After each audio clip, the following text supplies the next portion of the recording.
है मसीह का प्यारा वचन, ये है वचन प्यारा। परमेश्वर के धन्य नाम की महिमा हो। प्रभात मनन के सत्र 2399 में आप सभी का बड़े प्रेम के साथ स्वागत करता हूं। आइए आज के मनन के लिए हम पढ़ते हैं पत्रस की पहली पत्री 3 अध्याय उसकी 15वीं पद के अंतिम भाग। जो कोई तुमसे तुम्हारी आशा के विषय में कुछ पूछे उसे उत्तर देने के लिए सर्वदा तैयार रहो, पर नम्रता और भय के साथ। हम बीते दिनों में इस बात को देख चुके हैं कि मसीही के रूप में हमें यहाँ तक हमें सताने वाले या हमारा नाश चाहने वालों के प्रति भी सहानुभूति की मानसिकता रखनी जरूरी है। आपको अवश्य ये मालूम होना चाहिए कि शत्रुओं के लिए प्रार्थना करने और यदि हमारे शत्रु को भूख लगे या उसे प्यास लगे तो उसे खिलाने या पिलाने के लिए सिखाने वाला एक सिद्धांत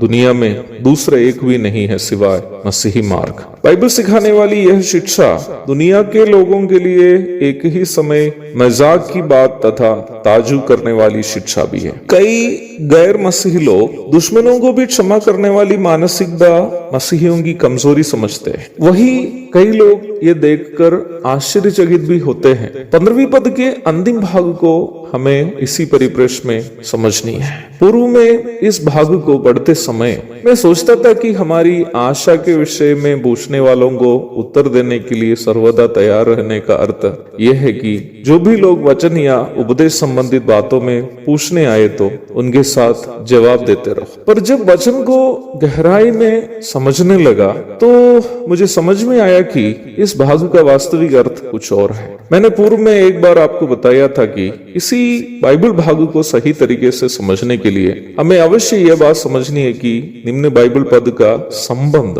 उस अध्याय में परामर्श किया गया विषय तथा उस पुस्तक में परामर्श किया गया विषय और साथ ही साथ बाइबल का मूल विषय के साथ क्या है।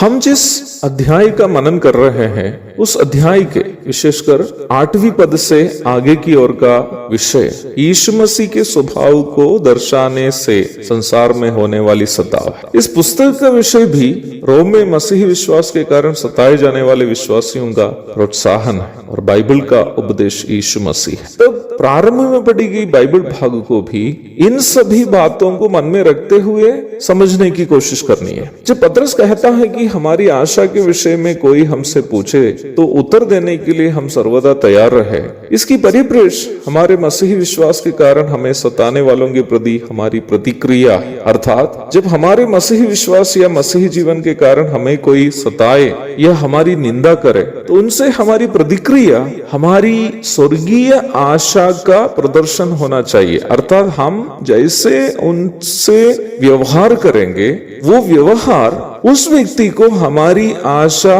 समझने के लिए एक कारण बन जाना चाहिए। कुछ दिनों के पूर्व बिहार में ही एक मसीह भाई, जब मैंने किसी बात को उनके सुधार के उपलक्ष्य में कहा तो गुस्से में आकर खुलेआम उन्होंने ये कहा कि मेरे खिलाफ वो केस करेंगे। तो मैंने अपनी प्रतिक्रिया स्वरूप खुलेआम ही इस प्रकार कहा कि मैं कभी भी उनके खिलाफ केस नहीं करूंगा। उसका कारण यह है कि मेरा उद्धार हुआ है। प्रभु की स्तुति हो। निम्न भाई बाद में मुझसे क्षमा मांगी और यहाँ तक मैं हाल ही में जब बीमार हो गया तो मेरे हाल चाल पूछते हुए मुझसे फोन से भी बातें भी की। प्यारो, वचन हमें ये नहीं सिखाता है कि हम हमेशा हमारे खिलाफ लड़ने वाले या हमें सताने वालों पर जीत हासिल करें।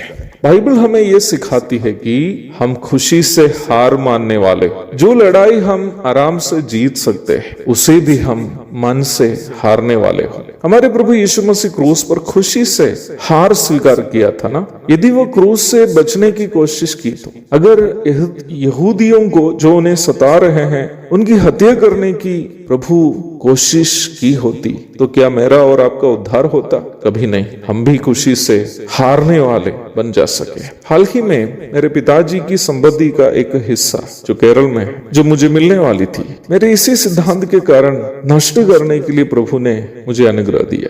मैंने मेरी पत्नी और बच्चों को ये कहकर सांत्वना दी कि स्वर्ग में हमारी जो संपत्ति है उसे कोई हमसे छीन नहीं सकता। शायद आप में से भी कई लोग मुझे अभी मूर्ख समझते होंगे, कोई बात नहीं। मसीह के कारण मूर्ख बनना मुझे अच्छा लगता है। मेरी यह कोशिश नहीं है कि दूसरों के सामने मैं खुद को एक बुद्धिशाली साबित करूं। बस मेरी कोशिश यह है कि मेरे संपर्क में आने वाले लोग उस स्वर्गीय आशा की पहचान करें जो मेरे मन में है। आखिर प्रचार करने वालों को उसे अपने जीवन में लागू करके दिखाने का भी दायित्व है ना।